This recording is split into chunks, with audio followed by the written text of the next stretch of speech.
MLA સાંસદો જેમને આપનો સાથ અને સહકાર આપ્યો છે ને આપને ન્યાયની દિશા તરફ લઈ ગયા છે, એ બદલ સરકારે પણ થોડું ધ્યાન દોર્યું છે.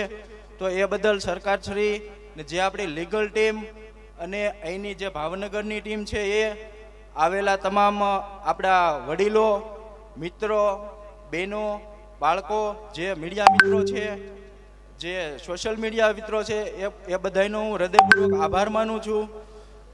અને વિશેષમાં એ કહેવા માગું છું કે મારી જેમ જે બીજા આપણા વિસ્તારના પીડિતો છે અહીંયા આવેલા છે, તો એમને પણ હું વિનંતી કરું કે આગળ આવે અને એની જે કાંઈ છે આપવીતી મારી જેમ એ મીડિયા મિત્રોની સામે એમની રજૂ કરે.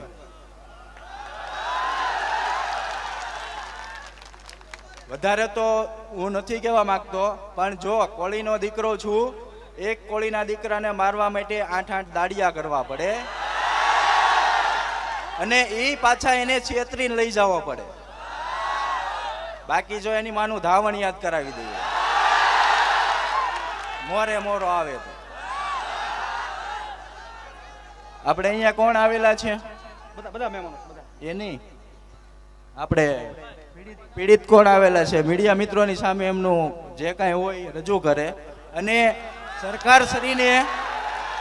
સરકારશ્રીને વિનંતી કરું છું, મારા સમાજના હોય તોય ભલે અને અન્ય સમાજના હોય તોય ભલે, જો એ સાચા છે તો એને ન્યાય મળવો જોઈએ મારી જેમ. અને જો ન્યાય નહીં મળે તો આવનારા સમયમાં બગદાણા ખાતે ન્યાય સભા અને સંમેલન બેય થશે અને ઓલ ગુજરાતની પણ ઓલ ઇન્ડિયાના કોળીને ભેગા કરીશું.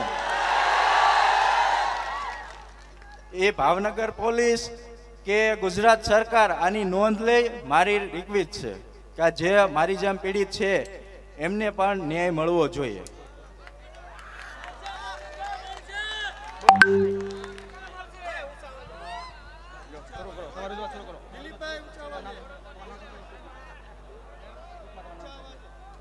મારું નામ સરવૈયા દિલીપભાઈ ગોરધનભાઈ છે. મારું ગામ નાના કુટવડા છે અને હું બાબર જ્ઞાતિમાંથી આવું છું. જો 2023થી લઈ આજ સુધી હું આ તમામ જે ખુખારો છે એની સામે એકલા હાથે લડાઈ લડી રહ્યો છું. આ લોકોએ મારું રહેણાંકનું મકાન પણ પાડી દીધું છે. પોતાના પવનચક્કીના સાધનો કાઢવા માટે opera energy CGE opera energy કંપનીના માણસો તેમજ માયાભાઈના બંને દીકરા જયરાજભાઈ અને ભરતભાઈ, ત્યારબાદ વખતો વખત મેં પોલીસ બેડામાં ફરિયાદો અરજીઓ કરેલ છે, છતાં મને આજ સુધી કોઈ ન્યાય નથી મળ્યો. અને તમામ અધિકારીઓ સાથે જે મેં વાર્તાલાપ કરેલી છે ફોનના માધ્યમથી, એ બધાના જ મારા પાસે recording, CCTV footage, video recording, તમામ પ્રૂફો છે સાહેબ મારી પાસે.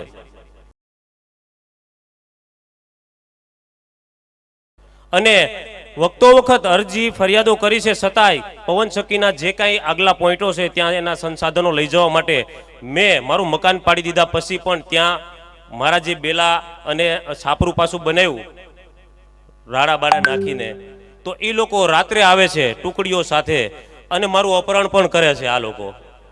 અને મારું અપહરણ કરી મને મારી અને અન્ય જગ્યા ઉપર લઈ જાય છે. અને એમાં ભરતભાઈ મારો મોબાઈલ આંચકી લે છે. જયરાજભાઈ જે છે એ મને ગાડીમાં નાખી દાદુ આહિર કરીને છે ગુંદરણા ગામનો, તે મેં મીડિયા સમક્ષ ઘણા બધા મિત્રોને એના ફોટા, વિડીયો, રેકોર્ડિંગ આપેલું પણ છે. તો મારો આ 18 વર્ષને એવો આહવાન છે કે આવા નાના સમાજની સાથે થઈ રહ્યું છે, તો આ સમાજની માલપા નાના સમાજનું કોઈ નથી ભાઈ.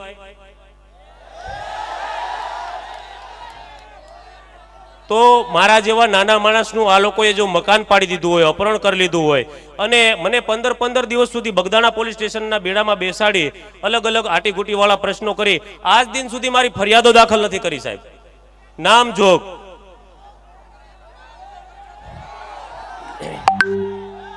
એમાં બગદાણાના PSI તરીકે વ્યાસ સાહેબનો રોલ છે, મહુવાના DYSP તરીકે સરવૈયા સાહેબનો રોલ છે અને ભાવનગરના SP જે અગાઉ હતા એમનો પણ રોલ છે સાહેબ આમાં. કારણ કે આ મોટા માથા છે એ જ એને પેટ ભરીને ખવડાવે છે બધી રીતે. તો મારું આપ સમાજની પાસે એવી માગણી છે, ભાઈ પાસે એવી માગણી છે, હીરાભાઈ પાસે એવી માગણી છે, આ લીગલ ટીમ પાસે એવી માગણી છે, અને આખાઈ સમાજ અને કોળી સમાજ, ઠાકોર સમાજ અને 18 વર્ણ પાસે મારી એવી માગણી છે કે જો હું ન્યાયના હિત માટે લડાઈ લડી રહ્યો હોય 2023 થી આજ સુધી, તો મને સહયોગ આપો તમે. મારું જે મકાન હતું એ તો 1.5-2 લાખનું જ હતું, પણ મને 50-50 લાખ રૂપિયાની રિશ્વત આપવાની કોશિશ કરી છે, અને આજ સુધી મારી, આજે હું અહીંયા પહોંચ્યો છું તો પણ મારી રેકી ચાલુ હતી સાહેબ. મારી પાછળ એ લોકોના માણસો હતા આજે પણ, કે હું અહીંયા સુધી ન પહોંચું.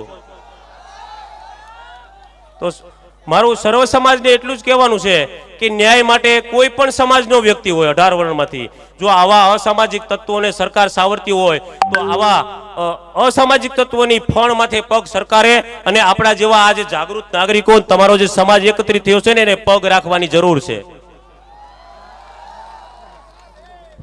વિશેષમાં વધુ કાંઈ નહીં કહેતા, હું તમામ પાસે મારી આજે વેદના છે, મેં તમને ટૂંકા સારમાં કીધું છે, મારી પાસે 87 પાનાની અરજીઓ છે સાહેબ. મેં બગદાણા પોલીસ સ્ટેશનથી લઈ અને રાષ્ટ્રપતિ સુધી ફરિયાદ કરી છે, આત્મવિલોપનની પણ અરજી કરી છે, છતાંય મને આત્મવિલોપનની જે ફરિયાદ છે એમાં તાત્કાલિક ધોરણે ડિટેન કરી અને મહુવાની જે કોર્ટો છે, તમે પિક્ચરમાં જોયું છે કે રાત્રે ને દિવસે ખુલી રહી, પણ મારી જે ઘટના બની એમાં છેલ્લા 8 થી 9 દિવસ સુધી રાત્રે ને દિવસે કોર્ટ ચાલુ હતી કે હું આત્મવિલોપન કરું છું એના માટે, પણ મને ન્યાય માટે એ લોકોએ કોઈ જ પગલા નથી લીધા. ના પીએસઆઈ વ્યાસ અને સરવૈયા સાહેબ અને અગાઉના જે એસપી સાહેબ હતા તે, અને છેલ્લી જે તારીખ છે એ 13/9/2025 ના એસપી સાહેબ પાંડે સાહેબને પણ મેં મારા તમામ કાગળો સાથે, તમામ એવિડન્સ સાથે તેમની ઓફિસમાં મળી અને તમામ વસ્તુની રજૂઆત અને અરજી કરી છે. તેના અનુસંધાને ડાંગર સાહેબે અમારું નિવેદન લઈ અને આગળ શું કાર્યવાહી કરી છે શું નહીં તેની મારી પાસે કોઈ જ જાણકાર નથી. એટલે મારું તમામ અહીંયા ઉપસ્થિત આગેવાનો, તમામ આમાં જે કાંઈ વકીલની લીગલ ટીમ છે તેને મારા જેવા નાના માણસને સહયોગ આપવા નમ્ર વિનંતી છે. નવનીતભાઈને વિનંતી કરીશ, એ પણ 2 શબ્દો કહેશે છે. આ ભાઈ એક નાના સમાજમાંથી આવે છે, અને આપણે ન્યાય લીધો ને જે લેવાનો બાકી પણ છે એ આપણા સમાજની તાકાત છે. જોયું તમે, આ જે નાના વર્ગમાંથી આવે છે એ ભાઈ 3 વર્ષથી પીડાય છે, ને આપણે એટલા સમયમાં એકતા દેખાડી એટલે આપણને ન્યાય મળ્યો છે. આ છે આપણા સમાજની તાકાત. હજુ એક બીજા ભાઈ પણ આવેલા છે, એ ભાઈ છે કાઠી સમાજમાંથી.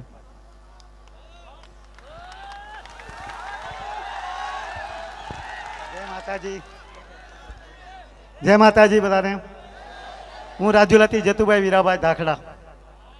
આજે અમરીશભાઈ અને માયાભાઈ મારી જમીને કરોડો રૂપિયાની રાજુલા રોડ ટચ જમીન બિનપાત્ર દસ્તાવેજ કરાવી અને ભરતભાઈના નામે કરેલા. જો એની પૂરી તપાસ થાય તો તમારું નવનીતભાઈનું તો કાંઈ નહીં, એવું લેન્ડ લેબલનો કેસ લાગે. 2007માં અહીંયા વકીલ સાહેબ મેં બેઠેલા બધાને જોયેલું છે.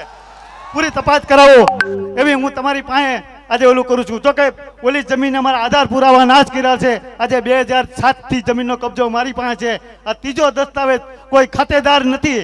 આ જમીન પડાવી લેવા માટે અમરીશભાઈ 2017માં ધારાસભ્ય બન્યા અને 2019માં માયાભાઈ, ભરતભાઈ માયાભાઈના છોકરાના નામે દસ્તાવેજ કરેલો છે. મારા ભાઈઓ, આજે એના સમાજના એમ કહે છે અમે કે 20 500 ગાડીઓ લઈને આવવાના છે. આવો ત્યાં જતુભાઈ અત્યારે કબજો જતુભાઈની આગળ છે. હું કોર્ટેનો હક બંધ કરી દીધો છે ભાઈ, પણ તમારા જ બારિયા વકીલ છે, તમારા સમાજના મારે કેવું પડે. બહુ દુઃખ સાથે વાત છે. છેલ્લા સેટિંગમાં આવી ગયા, મારો હુકમ નીકળી ગયેલો છે કારણ કે બિનપાત્ર દસ્તાવેજ છે. આજે બધા રજૂ ચાહતા નથી, કોઈ હાજર થયા નથી. મેન માલિક બાલુભાઈ બચુભાઈ એ પણ કોર્ટમાં હાજર થયા. વાડીએ પંચનામું કરી ગઈ, ત્યાં પણ બાલુભાઈ બચુભાઈ હાજર થયા હતા. ત્યાં જ મારું એક તરફ કેસ થયો જાય છે.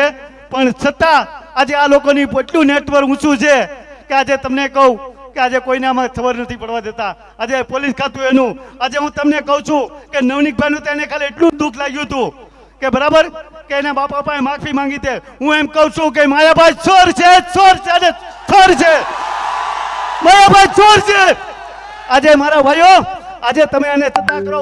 અહીંયા એક વકીલ સાહેબ મેં જોઉં છું ઘણી વાર, તો મારા પર મોબાઈલમાં જોઉં છું, બરાબર મારા ભાઈઓ. તો હું ખાસ તમને કહું છું કે આ ધ્યાન રાખજો, આ લોકોનું નેટવર્ક છે. મેં થોડાક સમય પહેલા આપણે મોદી આવ્યા હતા ભાવનગર, ત્યારે મોદીને રાહુલ ગાંધીએ વોટશોટ સાબિત કર્યું સિવિલ કોડ બ્રેકમાં. એ મેં પણ રાજુલા સિવિલ મોટેલમાં માયાભાઈ ચોર છે સાબિત કરેલું છે. તો આજે જો આ તમારું કાંઈ નથી, જો તમે એક હાચા થાવ તો ભરતભાઈ નાયાભાઈ ને લેન્ડ ડેબિટનો કેસ લાગે એમ છે. પણ છતાં આજે કોઈ જમીનનું નામ નથી લેતા. કબજો મારી પાસે, ઓલી મારી જમીનના હાથ બહાર મારા નામના નીકળે છે, આધાર પુરાવા ના જ કર્યા. આજે લાઇનમેન નીકળવાની છે, એના મને 8 થી 10 લાખ રૂપિયા મળે એમ છે. પણ આ માયાભાઈ ને અમરીશભાઈ ના પાપે મને નથી મળતા. આગળ મારા કાકાની જમીન છે, બરાબર, મારા કાકાને હપ્તો આવી ગયો છે અને 19 લાખ રૂપિયા આવે છે. પણ કારણ કે આ જમીન સામે મેં આપેલી છે, એને આધાર પુરાવા ના જ કર્યા છે. નથી જ્ઞાની સફળતા જતા. અહીંયા લાઇટનું કનેક્શન 52,000 નો મારા નામને દંડ આવેલો, જીબી માં દંડ ગાયબ કરાવી નાખ્યો. અત્યારે ન્યાય ને 100 વીઘા બીજી જમીન રાખેલી છે, એમાં કોઈ કૂવો નથી. આજે અહીંયા કેનાલ છે, એમાંથી મોટરો મૂકીને હાલે છે. મારા મેન કનેક્શન મારા સર્વે નંબરમાં છે, એ કનેક્શન કાપીને બંધ કરાવી દીધું છે. આ લોકોનું કેવડું જીબી માં નેટવર્ક હાલે છે. 52,000 રૂપિયા દંડ મારો ભરવા પાત્ર હતો, તો આજે દંડ જીબી વાળાએ સ્વીકાર્યો નહીં, બરાબર. એ ટાઈમે મારે ડુંગળીનું વાવેતર તો 8 થી 10 લાખ રૂપિયાનું નુકસાન કરાવેલું છે. મારા ભાઈઓ, આજ હું તમને કહું છું, મારે કોઈ તમારી પાસે આપણે કઈ નથી કરવું, પણ કેટલા માણસો ખોટા છે એ મારે કરી બતાવો. મારે એટલું તમને કહેવાનું છે, બસ. જય માતાજી. આજે મને તમારે છે ટાઈમ આપ્યો, નવનીતભાઈ બોલાવો, અમારા બાપો. પણ આ લોકો, આ નવનીતભાઈ કરતા ભરતભાઈ ને જેલમાં જવું પડે અને જવું પડે. પણ કોણ? કારણ કે આજે મોદી અરે ડાયરેક્ટ રહેવા માણસ છે, એટલે આનું ઘડીકમાં ન આવે. નકર 10 કરોડની જમીન જો આજે કોઈ જો આવતા ન હોય તો એનું કાંઈક તો કાળું હશે કે નહીં? હે, ઓલી જમીન મારે ખાતે છે. આજે 20 વર્ષ જો બેઠો જાઉં તો 500 ગાડી લઈને એના સમાજના કઈ ન્યા જાઉં. હલો ભાઈ, જય માતાજી. મને જે અહીંયા બોલાવવાનું એટલો લાભ આપ્યો. બાકી તો મારું જો આમાં કરવું તો આજે બીજી હાંજ પડી જાય એમ છે. આ લોકોનું એટલું બધું ખોટું થયેલું છે. પણ આજે તમે બધા ધ્યાન રાખજો. હલો, જય માતાજી. જય માતાજી. નવનીતભાઈને વિનંતી કરીશ, 2 શબ્દ કહેશે નવનીતભાઈ.